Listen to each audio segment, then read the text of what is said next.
Okay, we are in two very long chapters of the New Testament. We're in chapter 27 of Matthew, closing up the book of Matthew as we're going through the New Testament in a year. Boy, there's so much great stuff here, and it's just so long. Like, how can we possibly do it in 10 minutes? Well, let's do the best we can. We're going to do it section by section. In chapter 27 of Matthew, verse 1, it says, "Early in the morning, all the chief priests and the elders of the people made their plans on how to have Jesus executed. They bound him, they led him away, and they handed him over to Pilate the governor." So they had Jesus up all night long in this religious trial. They found him guilty of really nothing. They want to execute him. They can't execute him. Rome has the power of capital punishment. Certainly the synagogues don't, the religious authorities don't, the religious council doesn't. So they're going to see if they can't bring him to Rome, have Rome kill him. On what charge? They're going to say he says he's a king, and you can't have any rival kings in Rome. So they're going to bring him to Pilate, and they had paid Judas to betray Jesus for 30 pieces of silver. Judas now realizes what he's done. He comes in, he tries to return the money, and they said, "We can't take that money, it's blood money." Well, they paid it in the first place. I mean, they can't take it. They were like, "Oh, that would defile the temple. We can't do that." So it is what it is. So Judas hangs himself. He's overcome with remorse. So chapter 27, verses 11 through 26, and you'll want to be reading this, maybe read it as we're talking about it. He is now being brought before Pilate. Now Pilate, he understands that they have brought him to him because of jealousy, and he doesn't want to kill the guy. He's, why should I kill this guy? And so he really tries to get out of it. What would happen is, because there was such tension between Rome and the Jewish community, during the Passover feast, they would always release some political prisoner, kind of as an act of goodwill. Let's get along. Let's not be at each other's throats so much. And so Pilate thought, this is a great opportunity. I'll just give him Jesus. Well, there was another criminal there. His name was Barabbas, and the religious leaders got the people to ask for Barabbas to be released that year instead of Jesus. So Pilate, he says, I'll release a prisoner. Who do you want me to release? You want me to release Jesus? And they said, no, release Barabbas, because the religious leaders worked them up to call for Barabbas, the criminal. This really is the first substitutionary death. The idea of Jesus taking our place in payment for our sin, for what we have done wrong. This is the first person that goes free because of the death of Jesus. Jesus' life is exchanged for this man's life. And that's what happens to us at the cross, is Jesus' punishment in Jesus' life is exchanged for our life. We deserved death because of our rebellion against God and because of our offenses towards people. But Jesus took our place. And here he takes Barabbas' place. And so Pilate, in verse 24, he said, "Look, I'm innocent of this man's blood. This is your doing. I'm just going along with what you're saying." He didn't want anything to do with it. And so he washes his hands and he says, "I've washed my hands of this. This is his blood be upon your head." And they said, "Let his blood be upon our heads and the heads of our children." Wow. Verse 25. You get to verses 27 through 32, and the soldiers are mocking him. They're saying, "Hail, you're a king, hail to you." They put a robe on him, they spit on him, they beat him. What they do is absolutely terrible to him. They beat him to a pulp ultimately. Verses 32 through verses 44, Jesus is crucified. He's crucified at the place called Golgotha, which means the place of the skull. Calvary, the place of the skull. And it's because where they would crucify people out there was on the side of the hill, there was a form that looked like a skull, built into the little hill. Not built in, it was sort of natural. There are two rebels crucified on either side of him.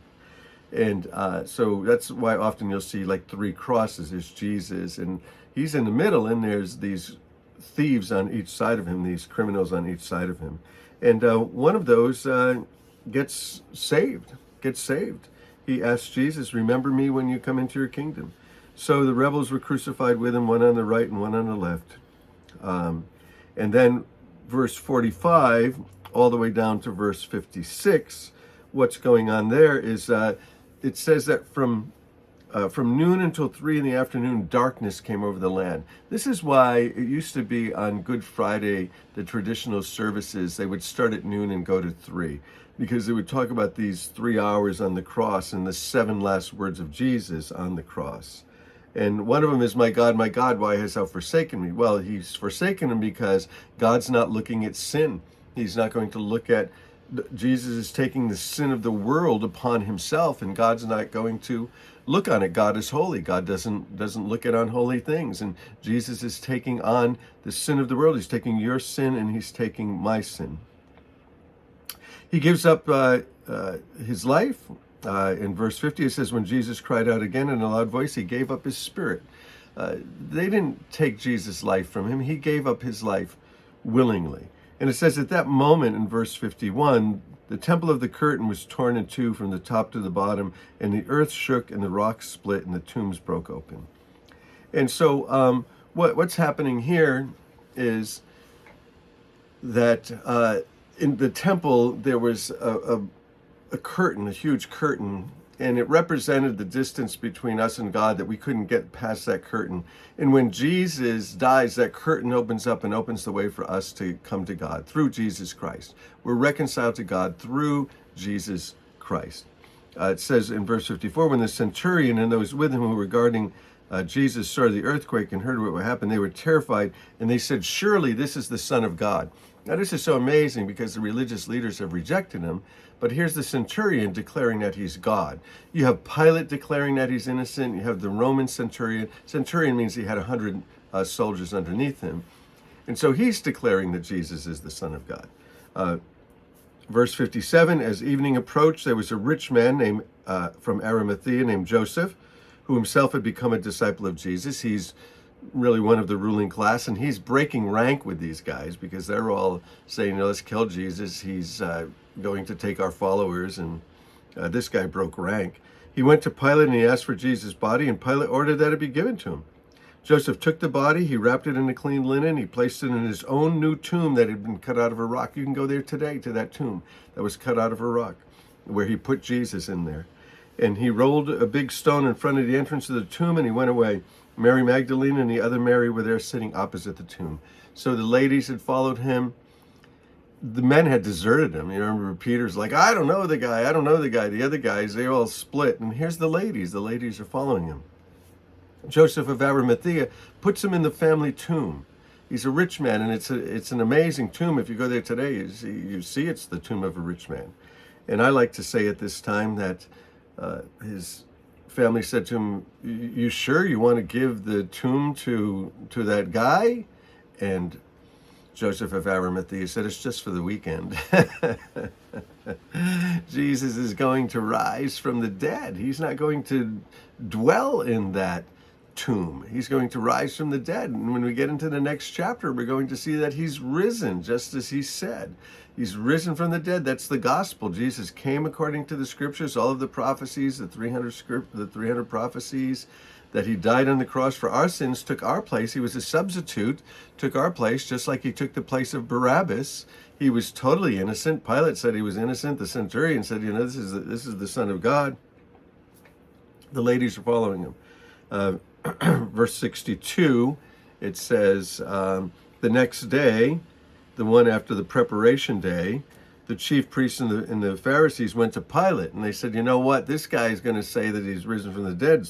They said, sir, we remember that while he was still alive, that deceiver, that's what they called him, said, after 3 days I'll rise again.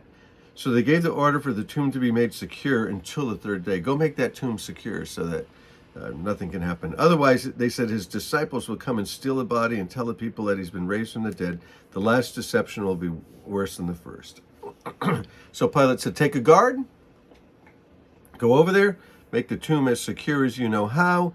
So they went and they made the tomb secure by putting a seal on it, on the stone, and posting a guard.